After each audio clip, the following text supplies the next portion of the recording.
Hey guys, well, welcome to the first ever Portal Talk. Thank you so much for joining us today. We have Will and Iman from Blockrunner, mscribe, Rovi. I'll let you guys do your intro. I don't want to mess it up, but go ahead. Yo, what's going on, everybody? You got Will here, and I'll let Iman do his intro, but happy to be here. Thank you for hosting the first, one of the cooler interviews in the metaverse that I think we've ever had. So, great job, Beasting and Gus, on this development. It's pretty crazy looking. Yeah, and it comes at a perfect timing, right? I don't know, this is definitely like as inspiring of a vision as I could come up with. Get the metaverse back into like discussions. I feel like this is how we should be doing all our podcasts from now on. Right? Yeah, no, this is fun. We can actually go ahead and take a look around before we get started, but there's like little hidden treats everywhere. So we actually have Grateful Ape sitting in the booth over there. He was wanted to hang out in the outer hub, and this is kind of starting out just the hub. You can think of it the bar at the end of the world. But we're going to expand off this. There's going to be portals. Who knows where the bathroom's going to go? But yeah, there's little stuff hidden all over the walls. You guys might even find your logo.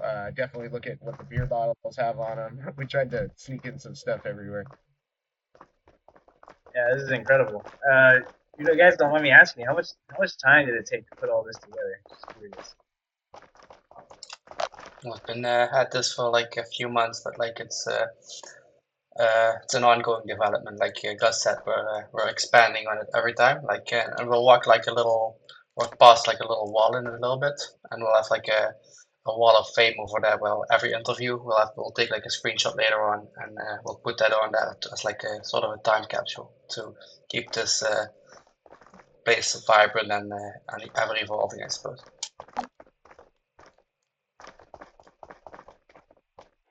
So, did you guys set up a way to kind of like quickly switch out the images and everything? That way, when you do the next interview, you got new logos, new everything? Yeah, it's pretty easy to do. It's just like you're pasting a texture file and then re-uploading the file to the dashboard. Yeah, I see the mscribe website on that little TV screen up there. This is really cool. So is that like just an image, or is that like potentially like a live URL? That's a live feed. I can control it from a different computer, and like we can switch websites, do Oh like wow. live presentations, even video streaming, and all sorts of fun stuff. Live screening of Live the screening. Matrix, you know. Hell yeah, dude, this is awesome, man. Great job. I definitely we need to figure out how to set this up and do this like all the time. Yeah, Blockrunner Uh, full time in the metaverse, right?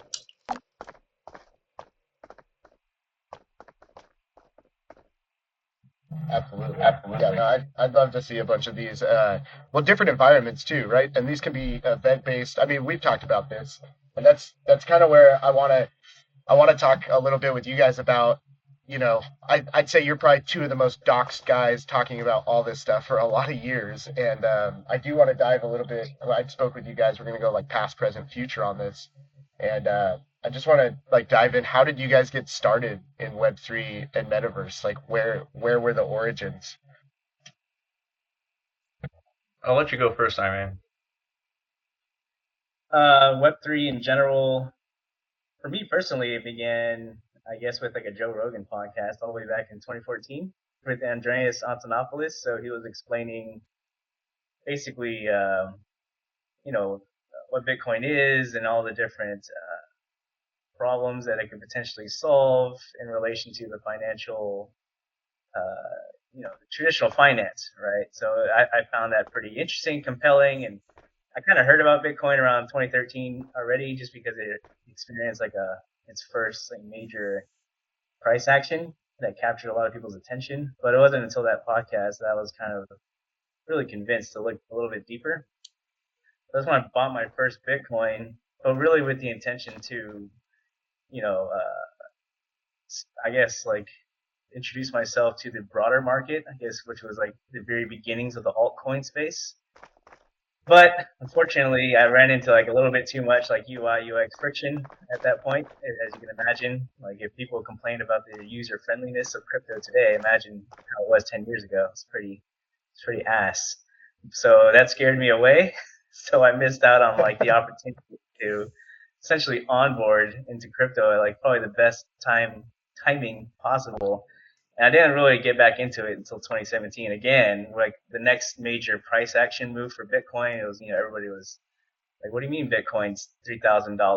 Well, I thought that thing was like $300 like a few years ago. So came back into it, discovered Ethereum, discovered the altcoin, ICO boom, which then Will shortly came in, basically like maybe 6 months after I did, and I noticed that because we grew up together, and like he was probably one of the first people I knew on my contact list who got onto Telegram. And back in those days, the only people getting on Telegram were people like onboarding into crypto. So I was like, I asked him, "Hey, you into crypto now, dude?" And then he said, "Yeah, I am." And quickly after that, we met up to kind of discuss all this stuff. And bubble popped right around that time, 2018, and I guess like a year later, right, was when we decided to start a podcast just to kind of like, understand how crypto was going to evolve and move forward from there.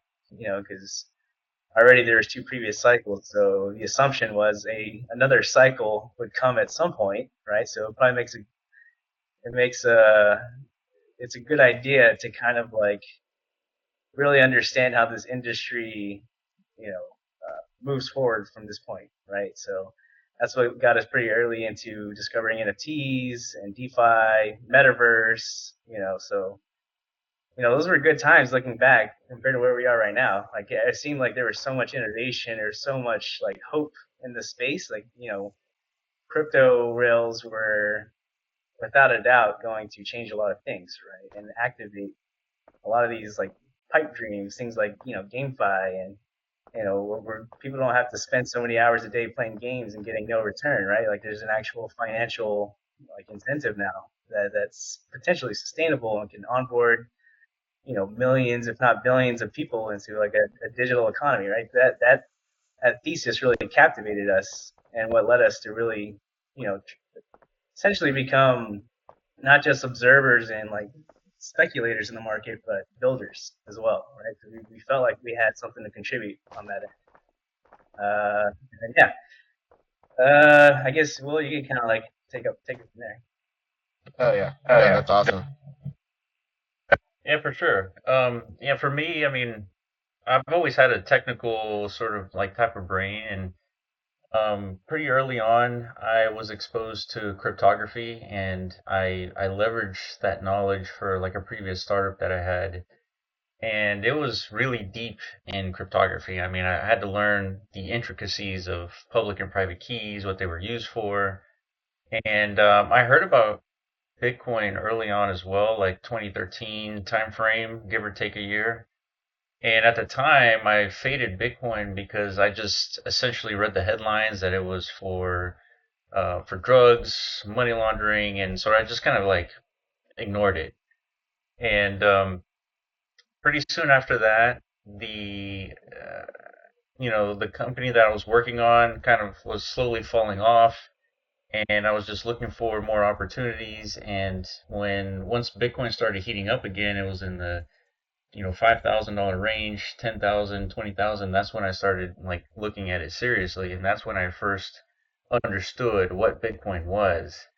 And I jumped into Telegram, and Iman was the first person to message me, and he was like, you into this stuff? I was like, yeah. And when Bitcoin was starting to cool off, Iman and I would have like these debates on whether or not this was like an actual value add to humanity versus just like a tulip mania or some bubble pop. Like it was no big deal, and that was pretty much it. And so we would have those debates, and then one day we just got together and we had dinner, and we were constantly talking about crypto, and we're like, you know what, this sounds like a pretty good conversation that people I think would like to listen to. And we just had the random idea of starting a podcast, and that was in 2019. So that was About a year after Bitcoin, started cooling off from its like $20,000 heyday in 2017. So we started the podcast, and pretty soon after the podcast started, my brother was listening to it, who's a full stack developer, and he was like, "Hey, maybe we can actually do stuff here." And in that context, we started to look into the metaverse, and we interviewed this guy named Metaverse, DCL blogger, and at the time he was the only one into like Decentraland. And we interviewed him. My brother listened to it. We're like, "Hey, let's start building in the metaverse," and that's how we got started professionally in the industry. But I think what really motivated Iman and I to start the podcast was just our inherent interest in cryptocurrency. There was just to understand like what it was, why it was, what is the impact of this technology going to do for humanity, and then we've been pretty locked into kind of like that energy of cryptocurrency. And we're always looking for the new stuff. I mean, if you watch our podcast for any length of time, we keep saying this phrase, the new thing, right? Because there's been a consistent pattern throughout the cycles of crypto that the new things tend to be of interest in the industry. And so this cycle that we're currently on, there hasn't been a lot of new stuff. And ordinals, DMT, I think AI, these are the newer things that haven't happened before. And so we're locked in, and the avatars that you guys are seeing, right? The one that Iman and I have, these are royals. These are DMT assets, digital matter theory. And so I mean, it's pretty interesting that we can take the substrate layer of Bitcoin, and we're probably going to get into this, and leverage it in all kinds of ways, from PFP projects to applications and now avatars. So this is just a very small example of, our small contribution to this whole crypto thing. Oh yeah. No, that's awesome, guys. Thank you for going in depth. I know we've talked about this, but this is something I definitely, when people watch this, I want them to understand, like, you guys aren't just like jumping in and showing a new thing. You guys have been consistently talking about the new thing and how this affects people and what it changes, and having those interesting discussions of, yeah, is this for humanity? Is this going to change things and for the better, or is this just like a flash in the pan type thing? So I think you guys are some of the few people out there that are trying to give your honest opinion as best as you can with the information you have. So I mean, that's how we connected. We found you guys through the show, and watching and learning about DMT, and then we're like, hey, we need to go talk to these guys, because we were, kind of in the same boat you were, is developing on different things. And so yeah, that's really cool as far as like where it started and where you're going. Yeah, we're really happy that you guys had dinner together. Yeah, right. It was interesting because the podcast, there wasn't any, I don't know, real motivating factor other than the fact that we wanted to get in the industry in one way or another, and we wanted to just do something. And even though I have a technical background, I'm not exactly a developer, and so there's limited ways we can contribute. But I think we were just motivated to do something. So it was just critical to kind of figure that out. And you never know with a podcast like where it could lead. And I mean, it led to us like actually building in the space. I mean, there's no way we could have predicted that when we started the podcast. So if there was any advice that we could give is, for anybody just to contribute in any way that they can, whether it's a podcast, Twitter Spaces, developing in the space. If you have those skills, like, do something. And you can't really know where that's going to lead, but as long as you're making the contributions, like, the future is unpredictable from that point. I think that's kind of where you want to be. Absolutely. Yeah, no, that's great advice. Well, I do want to hop in this other room real quick, because we got a small TV in here, but I do want to hop in on the big screen, and I want to dive into what you guys are currently working on, and what you're doing, and I think we can pull that up on the screen over here. This is all really, really new technology, kind of like what Iman was saying about like 2014, and listening to their podcast and then moving into the 2017 and hopping on Telegram, and there's no one talking about this, and it's like you guys have been talking about this a long time, and I think this is just another great way. I know you've had to say it a bunch of times and you're going to say it a lot more, but what is this? What are you working on? What is that? Yeah, so I think digital matter theory is one of the more interesting developments that I've seen in crypto. And it's not because, we had a hand in sort of kind of forming this thought, but digital matter theory is what we call a discovery rather than like a project. And the discovery is the fact that humans have been very good at one thing throughout our entire history, our 200,000 year existence. It's in the fact that we can recognize these patterns, right? And recognition of patterns is a very common thing that we do. We do it all the time. Languages is just forming patterns, right? Um, the fact that atoms and molecules, all that, these are all patterns that we found in the universe. And so Bitcoin has this similar capability, right? It forms patterns. And so DMT is just leveraging those patterns in a way where any creator, developer, such as you guys, us, can leverage those patterns to create content. And that content can look anything from like a PFP project to a 3D metaverse, right, in the form of a bitmap, right? And we just formed the language for any human to understand that language and speak the same language, right? That is what a meta protocol is on Bitcoin.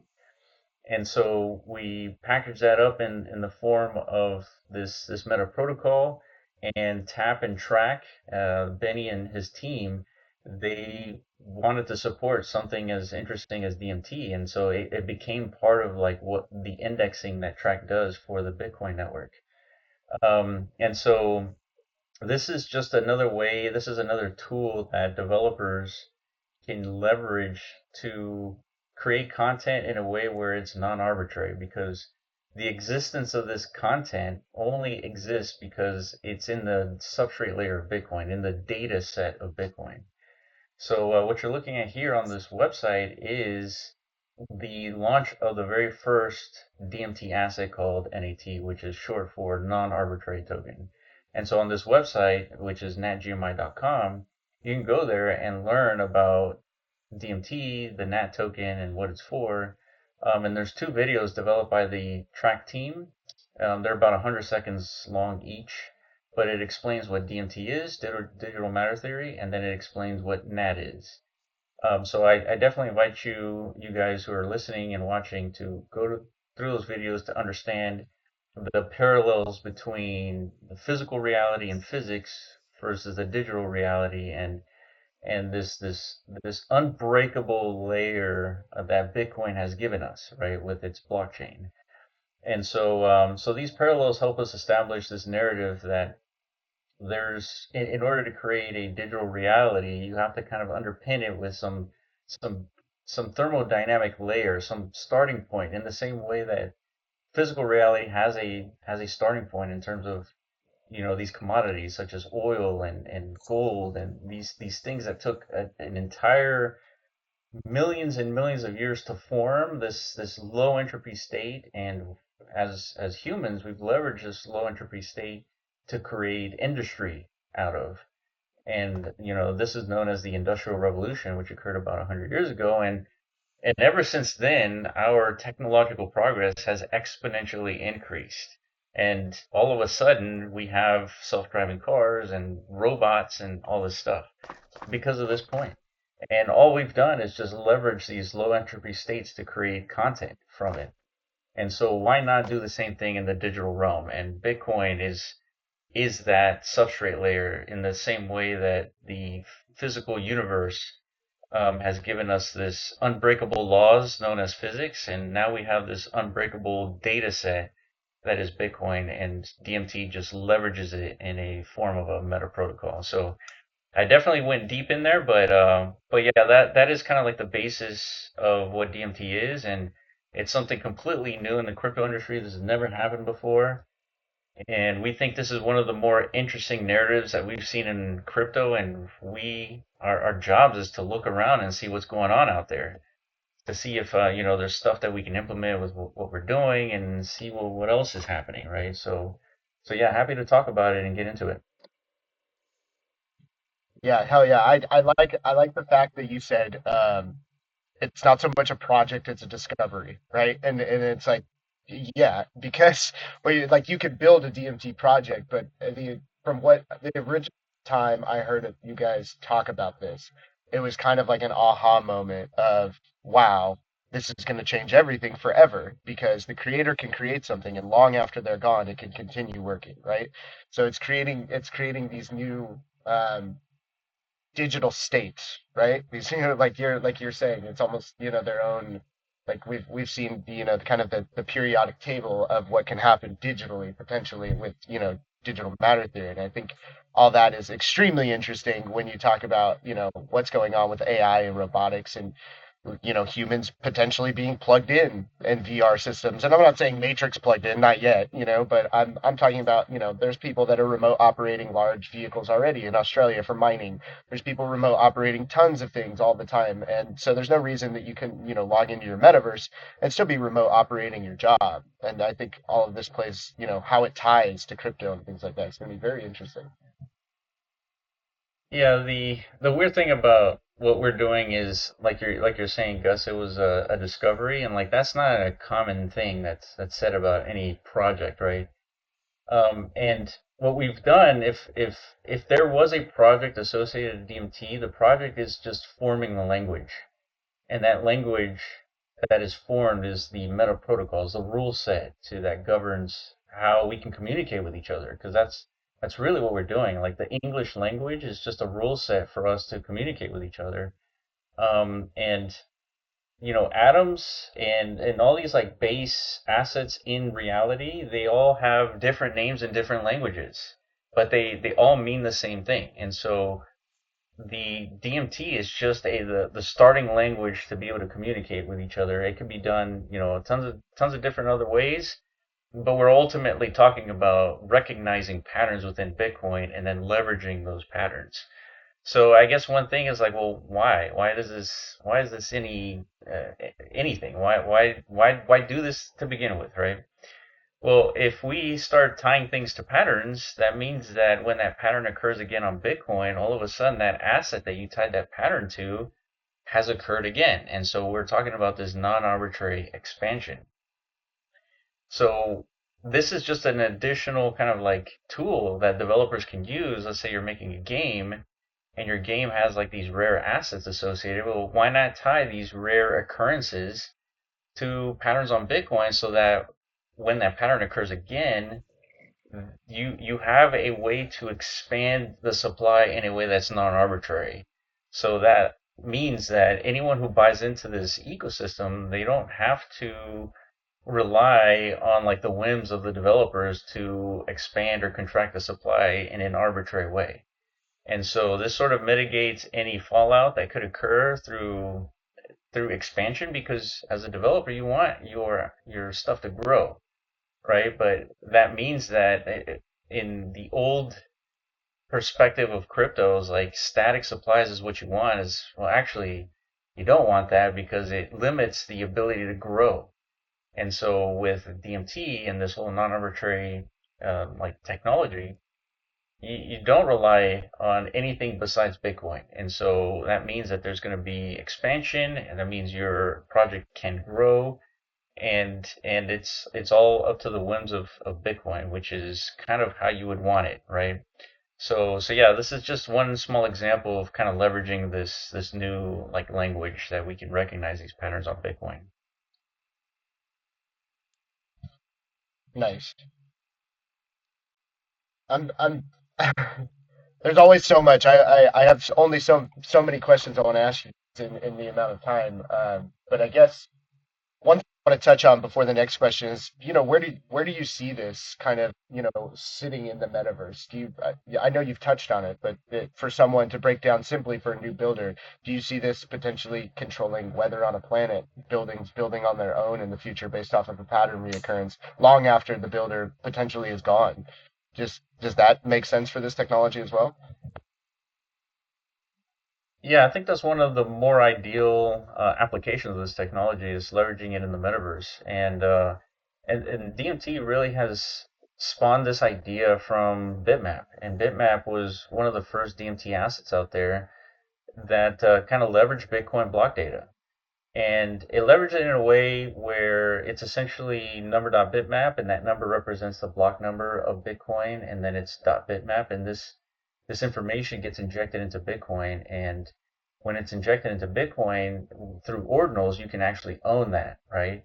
And so Bitoshi, he came up with this idea of Bitmap leveraging block data to create the metaverse. And so each block on Bitcoin's blockchain is a district, and each transaction within that block is a parcel within that district. And so when we first saw this, we knew how important this was because this was something new for the metaverse. It was on Bitcoin, and this was a new take on like how to build a metaverse in a way where we can have a bunch of developers so almost speak the same language and leverage the non-arbitrary nature of producing a metaverse. And so once we understood, and Iman and I spent a lot of time trying to figure out what was it about Bitmap where we knew there was something special here right off the bat. And we spent a lot of time thinking about it, and it was the fact that it was non-arbitrary. So we basically distilled the value proposition of Bitmap, and we created a language so that others can interpret the block data in their own way. And so one of the first people to leverage this new ability to interpret the block data was Evie, and he created NatCats.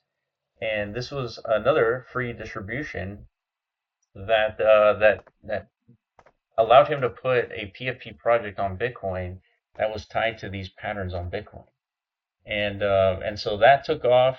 I mean, a lot of people throughout crypto heard about DMT, heard about NatCats, and I think that was like the first time it got real serious exposure. But leveraging these patterns not only to create PFP project, but the metaverse seems to have like the most ideal application, just because you could tie weather changes to patterns on Bitcoin. You could tie occurrences of like rare commodities, digital commodities that occur based on block data and transaction data. Like these are all like very important discoveries that could be leveraged by developers. And so we're at the very early beginnings of that. Yeah, and I guess to kind of expand on that, we've always felt like we've been building in the metaverse space for almost 5 years now, like pre-Bitmap days. A lot of the Web3 open metaverse concepts originated from Ethereum, with projects like Decentraland and Sandbox and stuff like that, right? It's like the early iterations of how we could build a Web3 economy around this idea of these open world environments, these immersive spaces on chain, right?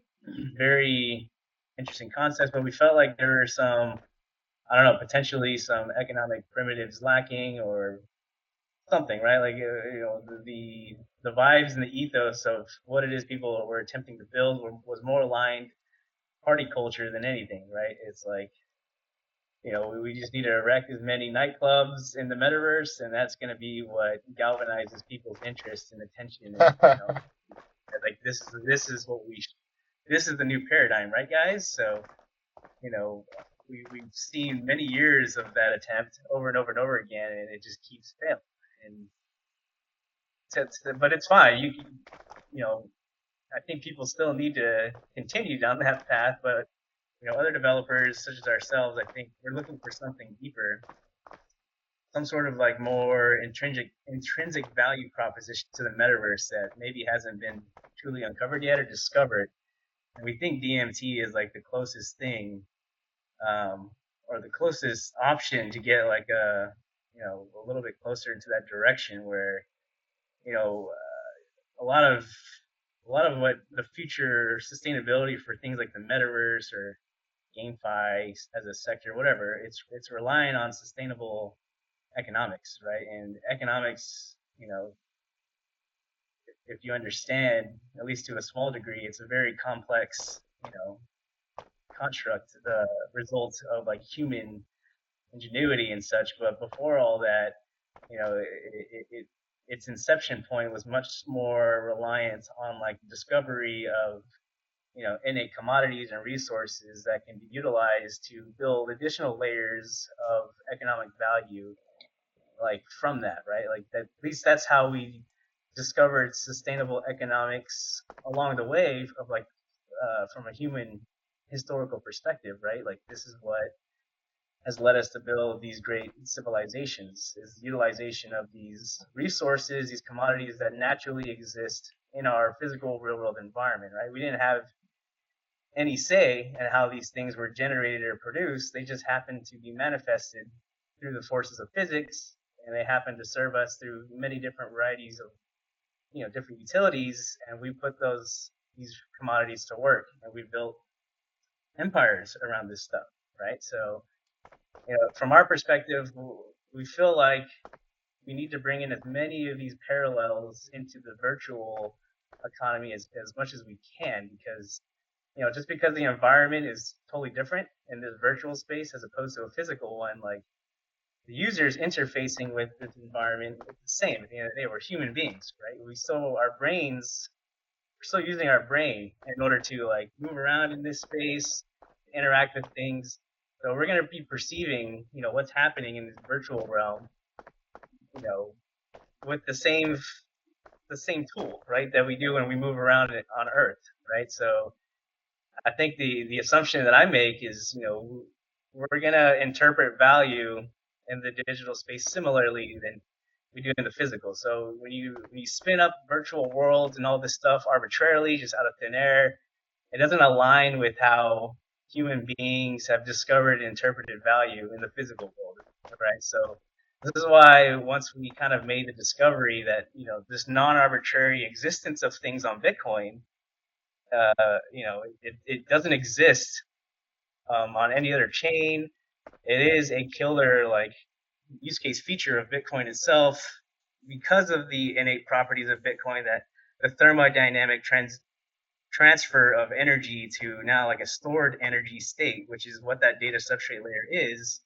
Like now we've got some sort of parallel to like what the mechanics of physics does in the context of how we produce these raw resources and commodities in our physical economy, right? So if we could just harness that in the context of how we build out the metaverse, like we can actually have like a 0 to 1 moment, right? Where okay, yeah, the purpose of the metaverse, at least in this like pre-industrial era, is to discover and figure out like where these commodities exist. I mean, they exist within the blocks, right? Now we have, like Will was saying, we have a language to recognize and identify their existence, and through that we can quantify like how many of them have been produced, and we can distribute them through new mechanisms like block drops and such, right? So like people who own these bitmaps essentially have all the access and ability to contribute to what we perceive as like the pre-industrial era of commodities, resource discovery, and excavation, right? So unfortunately, there's more complexity beyond that we didn't like foresee in the beginning, right? Yeah, you could build all these frameworks like we have, but these frameworks have to be compatible with a market environment that these rails of crypto, and as of right now, they're not, right? Because a lot of this stuff is native to Bitcoin. There's a lot of infrastructure lacking. Liquidity mechanisms don't exist for these newly discovered commodities, right? So that's kind of like the stage that we're at right now. It's like these things make a lot of sense as far as becoming like primitive in the context of building out a metaverse economy, but it's incomplete, or it's incompatible, I would say, with what the existing market allows, right? So we've got to figure out how to bridge that gap, and then all of a sudden, once that's achieved, you have a potential like actual beginning stages of a real digital economy. At least that's our thesis. Maybe we haven't done a good enough job of like really like explaining it thoroughly, like how like DMT and non-arbitrary assets really are closely aligned to the metaverse like thesis overall. But the connection's there. It's just it's not blatantly obvious yet because again, there's an incompatibility with the existing market infrastructure. Yeah, no, that I think that's a great way for people to kind of look at it, and I wouldn't say it's that you guys aren't explaining it. I mean, I would say you're one of the few people actually explaining it and thoroughly doing it. So I think it's things like this, to be honest. I mean, that bring people in. I think the greatest way to ever do things is to let people not even understand they're using a technology, right? It's just ease of use. And I think it through game. We have and to be honest, probably time, right? A new generation that's grown up even more immersed inside of these, kind of metaverse experiences that are Roblox and Fortnite and all this. And I know we're already moving into that generation, getting into this, but I think every year that goes by, we're getting more of them that are intrigued in what's happening in digital worlds and connecting with people over digital landscape versus going to a coffee shop and meeting a real person. Yeah, it's funny you mentioned that. Iman, I think it was yesterday. Iman and I were talking, and we grew up playing video games at a very early age. Like we were playing Doom, and well, it evolved to like Call of Duty, and Iman played WoW and things like that, and we knew what the metaverse could do in the context of gaming, and the fact that Web3 allows you to own digital stuff, right? Officially, like that was mind blowing. But what we were talking about yesterday was the fact that when we were playing games, we were kind of like nerds in a sense, and there weren't that many people playing video games. There was, I don't know, it's just we were a niche kind of group right at the time, and the niche was relatively big, but it wasn't that big. But today, you talk to any kid, probably any age, and practically all of them are playing games, and their entire existence or majority existence has been in the digital realm. So there's going to be a generation that sort of expects the metaverse to have like these base assumptions like digital ownership, and the expectation of spending more time there is not like a ridiculous notion. And so there is a huge opportunity for developers to see that and start building towards that, because there is a growing kind of generation that is looking to partake in something that goes beyond like what they played as a kid. So so yeah, there's an opportunity here, and what Iman was talking about earlier with DMT is that we're trying to tie history with what happened in the past with what is happening now, and that's why we always draw these parallels between the Industrial Revolution and the pre-Industrial Revolution in the digital sense. We discovered a commodity within the digital layer of Bitcoin, and these commodities, these are a real thing, right? In the sense that in the physical realm, we're interacting with these low entropy states. Like wood is a low entropy state, right? We're surrounded by wood right now, right? If you're in a house or in a building. Um, and so us as humanity, we leverage these low entropy states to create stuff out of it. And we've created industry, and we have this multi-trillion-dollar economy as a result of these low entropy states. And so in the digital sense, we have low entropy states in the form of these patterns. They're locked with this electrical input of the Bitcoin network and miners, right? You cannot edit this data in the way that you cannot edit the laws of gravity, right? You can't change these things. And so it isn't that crazy to start drawing those parallels like from a theoretical standpoint, and then applying those parallels in the form of like these languages that we call DMT and the meta protocol that TAP has allowed us to create these digital commodities from. So it sounds crazy at first thought, but Bitcoin was also crazy at first thought. It was largely faded by the majority, right, at the very beginning. and now all of a sudden it's becoming part of the national reserve for the United States, and it'll probably be part of the national reserve for every single country out there. And it's just a matter of time. And so once it gets to that point, then these low entropy states in the digital sense, they become even more valuable because it's being supported by a traditional industry, right? Governments and things like that. So, crazy now, but it's going to be more reasonable and expected later. Yeah, no, that totally makes sense. Um, as far as time and where we're at and where we're going, I guess a question I might have in regards to what you both just said is where do you see us in the next 5 years, and maybe it's an idea that you guys have that maybe people don't agree with. Like, what's something like maybe out there that you both have talked about and you're like, oh, I don't know if people are ready to hear this yet.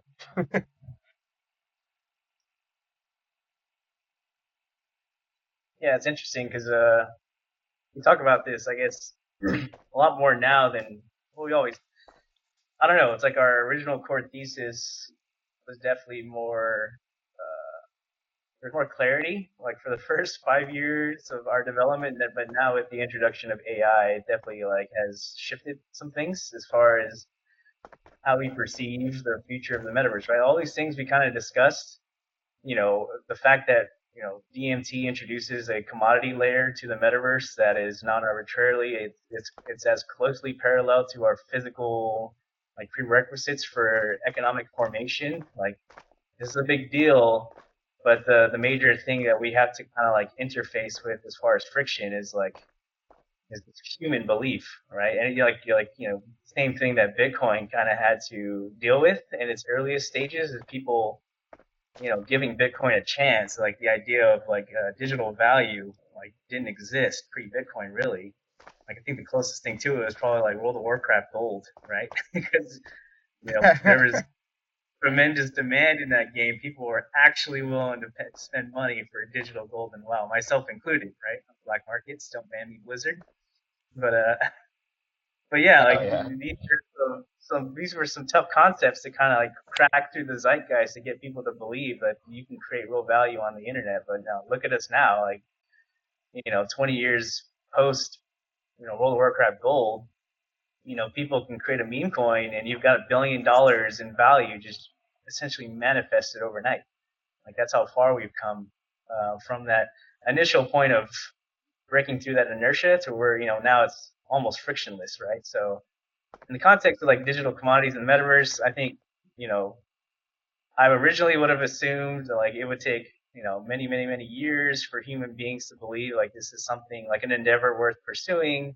Like yeah, we should just keep spinning up arbitrary assets, creating arbitrary digital universes, whatever, right? But maybe now with once AI is a little bit more matured and agents are much more capable of like their own self reasoning, right? Their own reasoning capabilities, and that's on the horizon, according to all like Web2 AI leaders, thought leaders.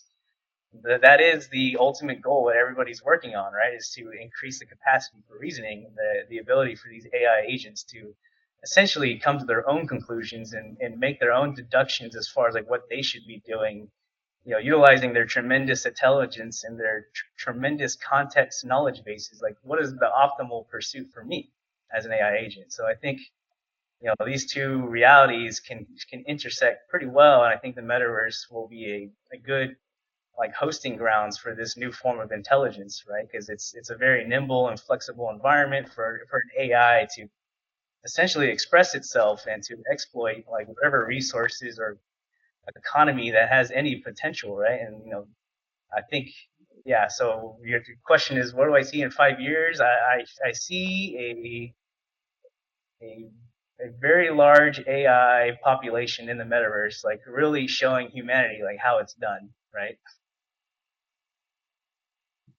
Yeah, no, Yeah. that's incredible. Sorry, Will, go ahead. Sorry, Will, go ahead.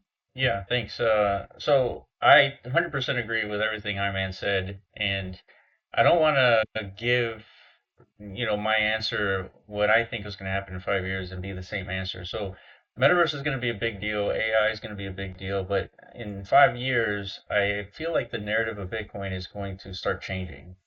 And Bitcoin, I think, is one of the probably the only industry where your bottom dollar gets cut in half overnight, right? And this is known as the halvening, right? Or the halving. Every 4 years, the subsidy of Bitcoin gets cut in half, and then hopefully the number just keeps going up.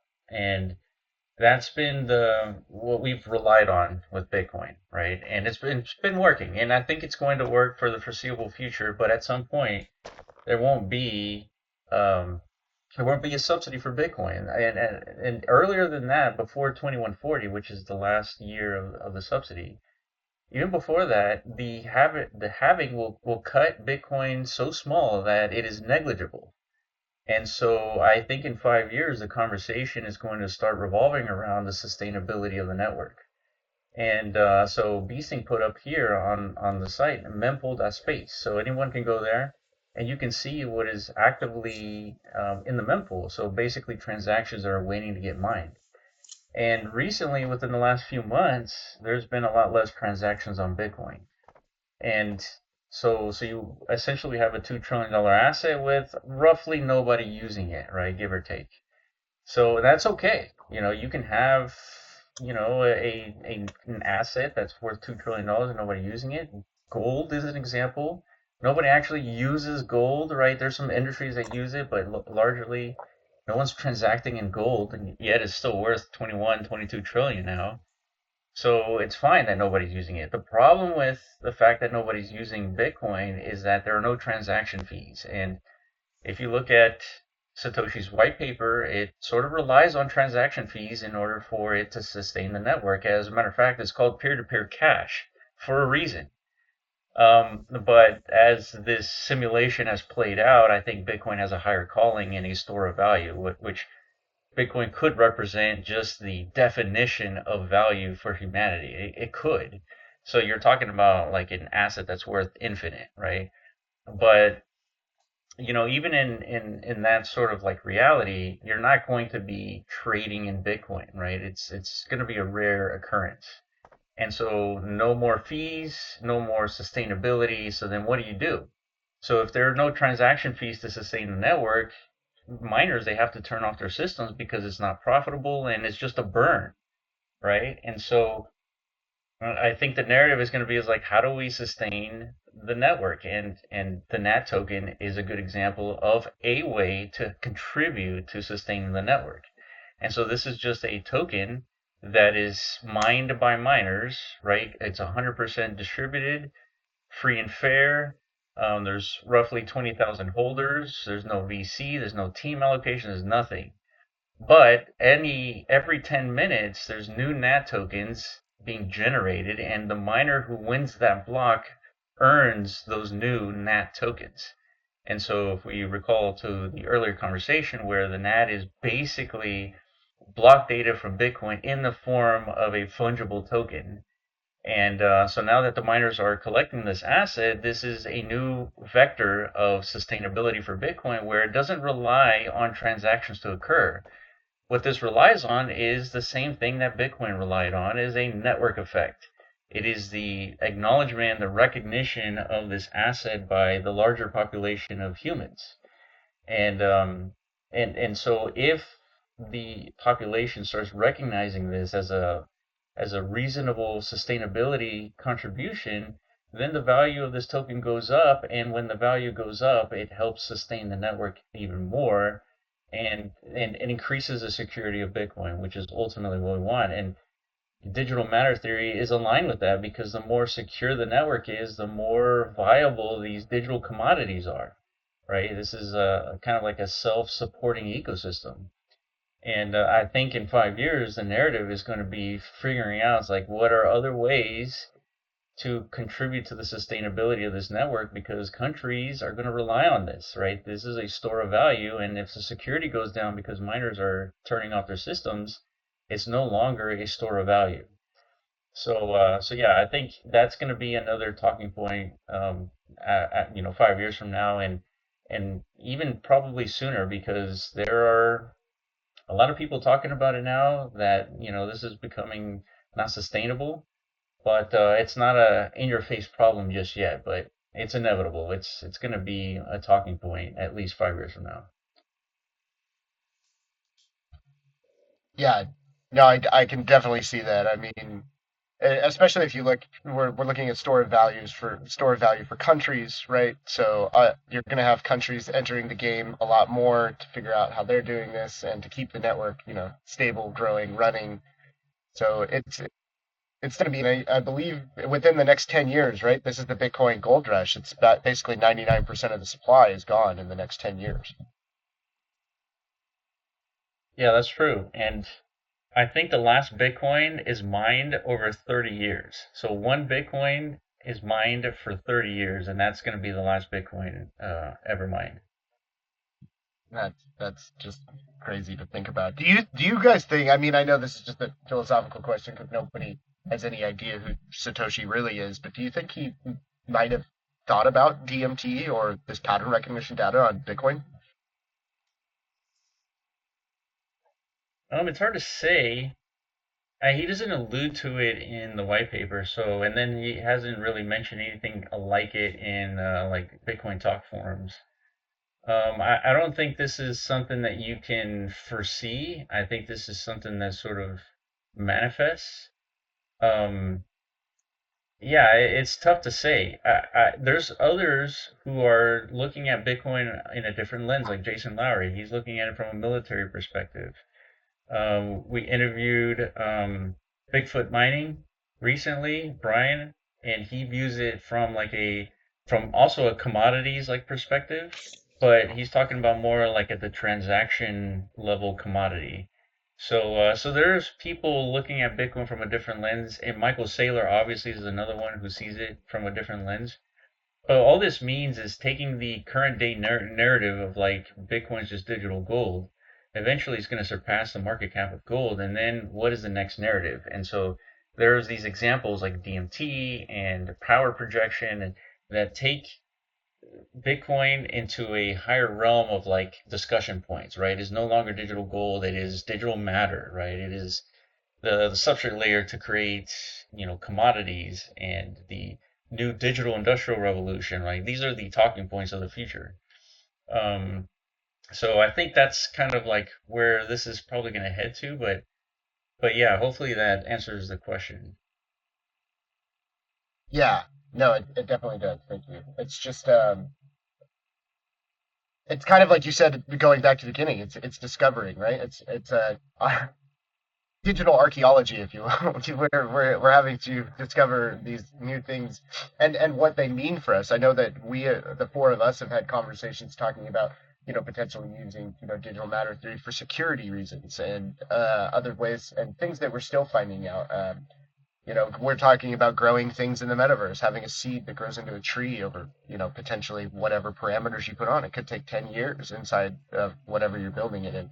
So I think there's still going to be a lot for new builders to come in and discover of how they can use these new patterns and create their own rules or discover a new way to make things happen within this kind of ecosystem.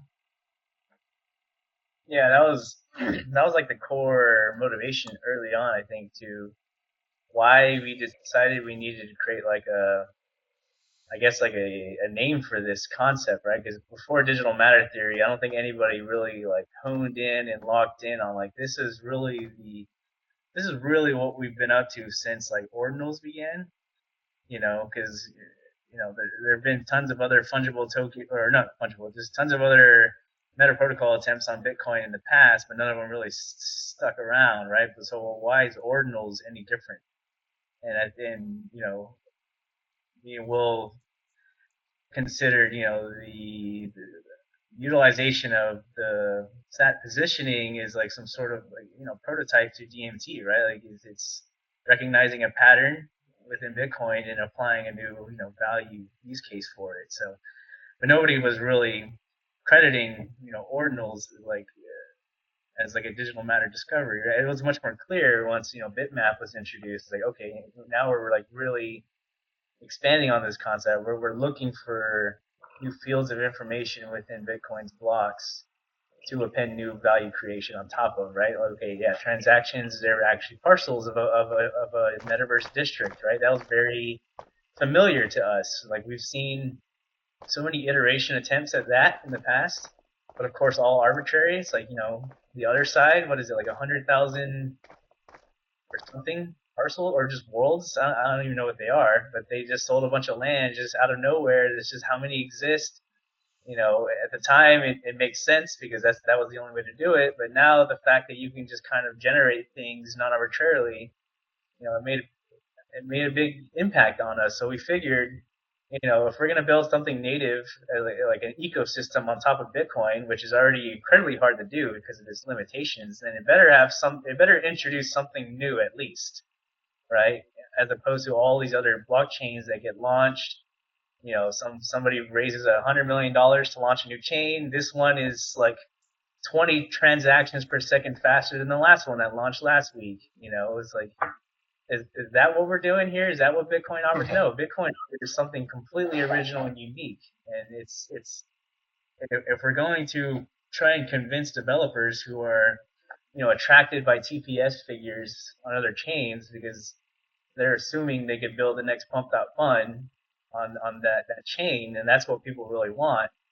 It's like, well, we're never going to be able to compete against that, right? So we have to offer something novel and unique and completely dependent and reliant and aligned to Bitcoin itself, and that's what DMT represents. So, as cool as ordinals are and runes and all this stuff, like, none of that stuff is really truly aligned to Bitcoin the way DMT is, right? It doesn't showcase anything objectively new. It's just it kind of like just got everything started into this direction of building on Bitcoin. But I think for Bitcoin to win as an ecosystem, and again to attract new developers, because that's what's needed, because there's so much more infrastructure requirements and such. And of course, like you're saying, there's so many different utilizations of block data that hasn't even been explored yet. People need to feel, I don't know, inspired or motivated to build with the substrate layer. And there's so many different application verticals that can be unlocked, not just for the metaverse, but maybe in DeFi, different art creations that can be non-arbitrarily produced, stuff like that, right? But we need things like NAT token or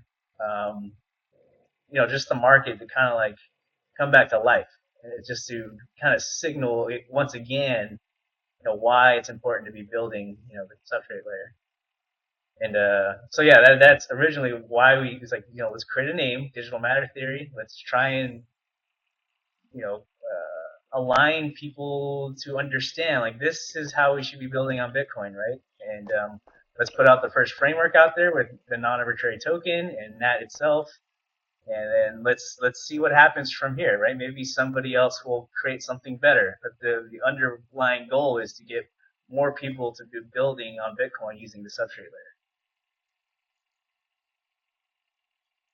Absolutely. Yeah, you guys lit the fire, and now everyone else needs to see how to do it.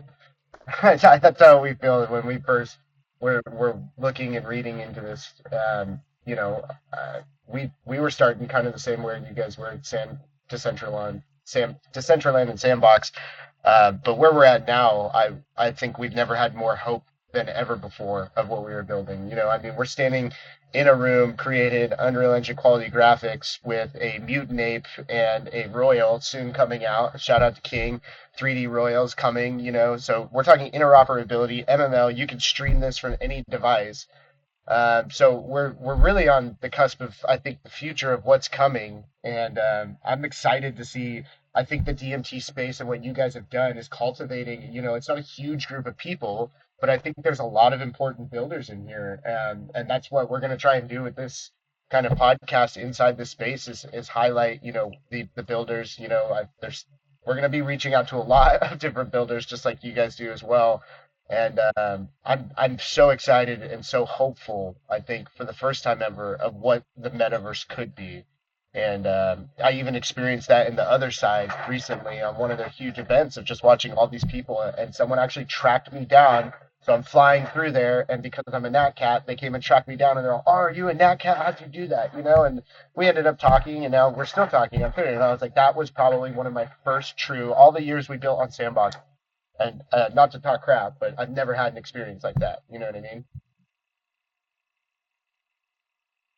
Yeah, I think that's the most important part. And these experiences that you had, Gus, is something that can only be done in the metaverse. And I think that's why we're so bullish on it, because we feel like this is a kind of like a new paradigm in the sense of like creation and for developers to create content for this space, because it's essentially the internet except in 3D. I mean, it's not that big of a leap. And the fact that we can spend time together and have a conversation is unlike any 2D experience, right? There's nothing that can replicate this, and a Zoom call is not good enough. Here we can actually showcase and flex our assets, right? In the case of Royals and Mutant Apes, like these are valuable assets. And in this world, you can put in applications that you can interact with. You can swap tokens here. You can do all kinds of stuff, right? So I think this is a new development platform for people, developers to contribute. And this is supposed to turn into a $1 trillion ecosystem as well. And when we have robots like doing our jobs, like what else are we going to be doing besides this? Exactly. Yeah, Got a you're Bitcoin spending ATM your over time here. outdoors. Not hooked up yet, but Yeah, pretty soon. But that Bitcoin ATM will be hooked up eventually here. Really? So you can buy Bitcoin here. I just put it because in we as were like discussing, a visual asset, but it would be cool. Yeah, I know we're running. I know we're running probably kind of late. Just wanted to briefly hit on this. Could you guys give like a high level overview about block drops, because I think that's a very important part of DMT. Yeah, sure. Yeah, block drops is very interesting. It's so if you guys listening and watching, you haven't gotten the hint. We've come up with a whole new set of terms for things, and it's not for to make things confusing. It's really to describe a new functionality, and that functionality is called block drops. And it is very similar to the concept of an airdrop. And in an airdrop, you basically collect a bunch of addresses, and then you allow people to claim those assets, or you actually do an airdrop and you send assets to people, right, to their address. But a block drop is different. When in the case of the Royals avatars that we have, it's an asset that you can block drop to. So that asset itself is the one who holds the asset, and you can inscribe it on Bitcoin as a child inscription of the asset. And so if you decide not to inscribe this block drop, you can sell the parent asset, right, on Magic Eden or any marketplace, and that block drop gets tied to it, right, as long as it's not inscribed. Once you inscribe the block drop, they're two completely separate assets, right? But the whole point of a block drop is developers, creators like Gus and Beasting here, you can block drop to the community who holds these assets. And for example, the NatCats PFP project had a block drop for the NatCats avatar, and the same thing is going to be happening for the Royals avatar, which we're showcasing here. These are going to be block dropped assets, and the underlying parent, which is the main asset, is going to be producing assets. So again, this is more aligned with what is happening on Bitcoin. And so this is just a very small example of what can happen. But if you could apply this to the metaverse, you could block drop assets to parcels and districts within a bitmap. And anyone who holds that parcel has a new digital commodity to inscribe out and leverage within the ecosystem. Right? This is unlike anything that's happened before. So we're talking about new primitives, new functionalities, new creations, new methods for developers to create content with. And yeah, that's just a small example of a block drop. Yeah, thanks for that. I really love the idea of block drops. Like we've been like locked in ever since like the NatCats came out, and we've been actively working on DMT assets and stuff like that. So we're definitely locked in. But yeah, the addition of block drops, especially with like the ability to link it to like, or not the ability, but like the data patterns that show up that you can actually like assign different traits to like specific patterns. That's amazing for like a creator to utilize that, to be able to utilize that. Yeah, we're imagining you guys are going to be some of the biggest utilizers of block drops.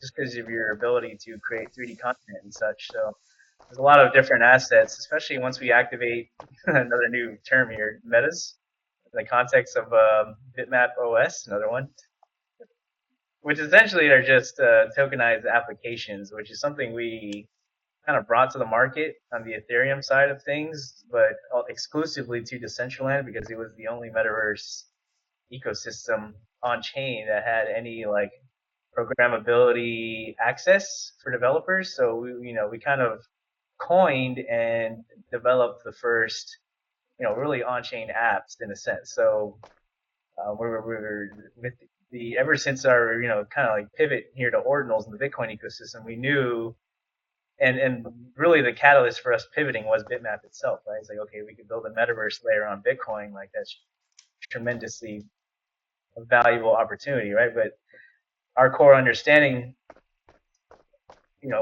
all along has been to support the creator, user-generated creator ecosystem, and that's the only way you're going to actually get to any point where the metaverse has any real potential for retention for any user, right? So we figured metas would be like the perfect vehicle for that. That way, creators can now tokenize their applications on chain, and now you can create a new market around these assets, right? And I'm walking around this build here, like I see plenty of examples of potential metas.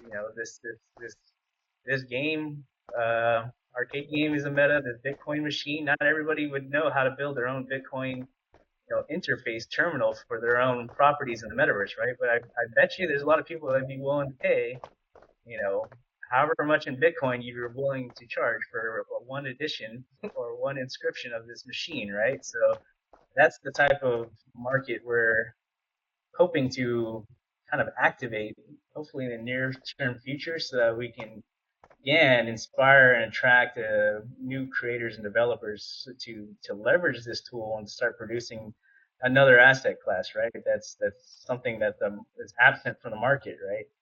So yeah, I mean we're constantly trying to tackle what we perceive as issues and problems. And originally it was just metaverse focused, but now we're tasked to solve these problems like in a much broader capacity, right? Beyond just the metaverse, right? Like we need entire rails for liquidity formation on Bitcoin, right? So yeah, our the problems have only gotten bigger on Bitcoin, but the opportunity also has gotten bigger. So yeah, we're just looking forward to see you guys and other creators like you guys once we actually get to like formalizing the structure of this meta economy.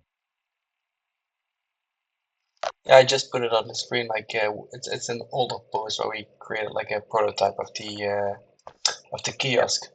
That's like a nice example Exactly. as well, like you mentioned.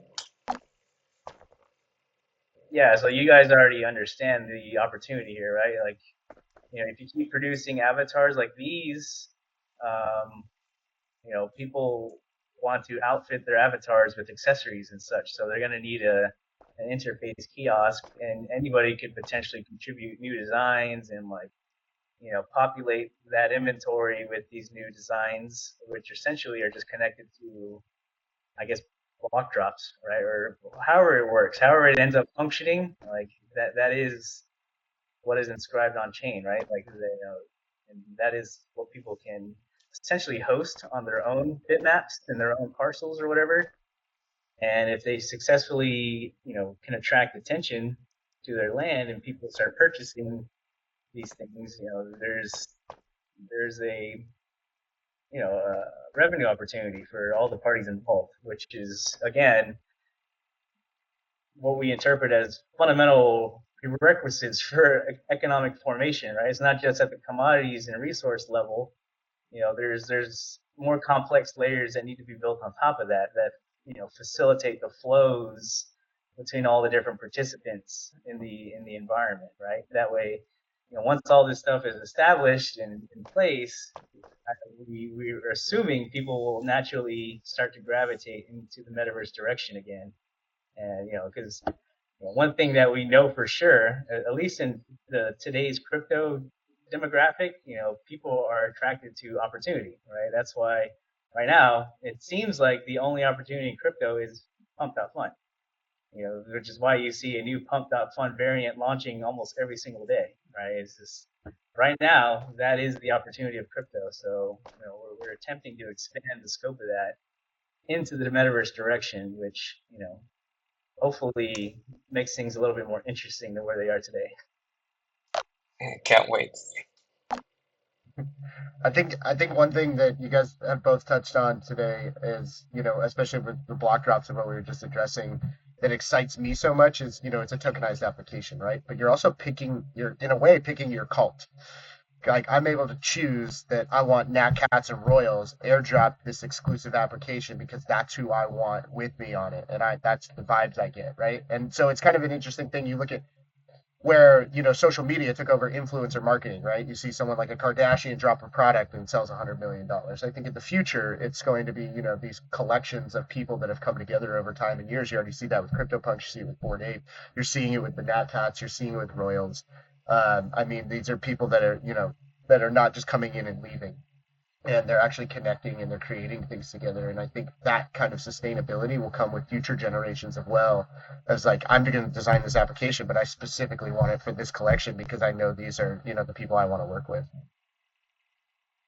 Yeah, and it's a way for the community to contribute, right, to a collection, right? This is something that hasn't happened before, right? Typically, um, you spin off like derivatives of a collection, and it's like you're forming different communities. But this one is you're sort of contributing to a collection, right? And so it's kind of like a new angle to or a new tool for communities just to contribute to the underlying parent asset. So really happy about that, and we're happy to contribute new stuff here because we actively look for the new stuff. And this cycle has been unique in the sense that we haven't really found a whole lot of new stuff, which is the opposite of cycles in the past. And it could be that we're sort of like in a mature technological environment, like in the sense of crypto, or it could be that the last 4 years of the administration has really hated crypto and disincentivized creation and creativity and things like that. So could be a couple of factors, but yeah, man, we're just happy to be here. And one last thing I wanted to say is shout out to Outer Studios, you guys, for designing the avatars that we're donning here. They look fantastic. The world looks great. I'm really excited about this asset here, and kudos to you guys. You guys have been great so far, and we need to get more exposure to what you guys are doing. Thanks, appreciate it. Thanks, guys. Really appreciate it. Beasting the mad scientist. We really appreciate you guys. Come on, let's head over to the bar. We're gonna take our picture. I don't know if you guys saw the Hall of Fame over here, but the Hall of Fame is where we're gonna add everyone. We already have your logo up, but we're gonna replace that with the picture we take here today. And every time we build onto the bar, add a new portal, this Wall of Fame will stay here of everyone talked and what happened, and we're gonna see this place grows over the next years, or we're building here. So I think it'll be really interesting. But look over to the bar, and then any final thoughts you guys have of the space to new builders coming in, anything like that, we'd love to hear it.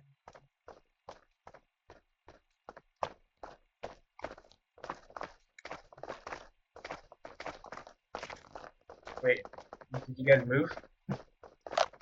Almost. Yeah, sorry, we just came over to the bar. I think this is a good spot for a picture, and then yeah, like I said, anything you guys want to leave the world with, leave the space with, of maybe even a comment to new builders. I think we've covered everything, so it's really just any kind of closing remarks you guys want to make today. Yeah, Yeah, when it comes to Bitcoin and leveraging DMT, this is just a new tool for developers to get their hands on, and you do have to be very creative here on the fact that you're leveraging patterns on Bitcoin that have this like thermodynamic property, and the nature of its non-arbitrary expansion is actually a positive thing that helps the community grow in a way that it's not really up to anybody. So there's some things that you sort of like leave up to Bitcoin in terms of control, but you maintain the creativity of how you interpret the block data, right? So one person interprets the block data as a metaverse, another person interprets the block data as a NatCat or a Royal, right? And so you can also leverage these properties of Bitcoin that allow you to do pretty fun things. Like you could leverage the fact that the subsidy halves every 4 years, so you could leverage BlockFi in a sense, right? DMT finance, if you will, and you can create these new primitives leveraging Bitcoin in a way that hasn't been done before. So yeah, this is an open call to developers and creators out there to leverage DMT in a creative way and see what you can come up with. So if you guys have any questions, we have a open Discord that you guys can join and ask us like how to do stuff. And yeah, happy to be here. And next time you guys want us to jump on another metaverse call, we're happy to do so. Oh, we're gonna have to take you Yeah, up on that eventually. Yeah. yeah. Anytime you guys want to come on to the Blockrunner podcast, also, we need to recenter our overall vision of the context of the metaverse in Web3, because I think that's definitely been lost, and it's something that really sucks to see, right? Because it is originally what turned us into builders and contributors in this space, and underlying everything we do moving forward, it's the end game motivation for everything, because we truly believe the metaverse has more opportunity again than just being like, social layers are important, but I think there's actual economic contribution that the metaverse can bestow onto our reality, right? It's a very complex thing. It's a tremendously challenging task, especially when people have to like individually figure out ways how to contribute. So maybe what's lacking is more like unity and like cohesion of direction. I don't know. So maybe if we can more regularly kind of like have these public and open conversations about the metaverse, we could slowly kind of galvanize like-minded people who are equally as see what we see, essentially, right? Like, why the hell are you guys still building in the metaverse when nobody really cares, right? You must be crazy. And yeah, the answer is yes, we are crazy, but because we see something that nobody else does yet, right? So I would imagine these types of individuals should spend more time together and like figure out, I guess, how to make more progress at the end of the day. So yeah, anytime you guys want to hop on to our podcast, we're always looking for guests. So yeah, invitation's always open. And again, Absolutely. anybody who's interested in this and wants to see this like flourish, if you're disgusted and sick of memes, then even more like more motivation to get involved, right? Because memes literally like the surface area of what Web3 enables, right? The metaverse is the actual end game from our perspective. Yeah, absolutely. I mean, that's where we see it. That's where we've been building, and I will vouch for what Amon and Will said about hit them up if you have questions. That's we're standing here talking to you guys now, building all this cool stuff, and we collaborated and worked on some awesome stuff together. And I think all it did start with was a word message from DC to Will. So you guys are always there to help, and we sincerely appreciate it. And hell yeah, we'd definitely love to come on the podcast soon. And I think we need to do much more of this, and maybe even open these to just more talks where it's not so much just us and builders, but also inviting more people in, just have essentially a Twitter space, but in this 3D environment. I think consistently just kind of putting this out there and getting more people to realize what we're building, and it's here, and it's happening right now. I think the more visibility and the more chances we provide for people, the better. Yeah, and anytime you want to utilize this bar, we'll open it up if you want to host like a podcast in it as well. Awesome, man. Thank you guys so much. I appreciate you guys. Thank you for joining Awesome. us. Thanks, guys. Well, I think that's it. That was officially like the first Portal podcast, first Portal talk with Gus Beasting, the Blockrunners, Cypher Will, Iman. So thanks everyone for watching. And yeah, if you have any questions, feel free to hit us up and we will see you on the next one. Royals on the bar. There we go.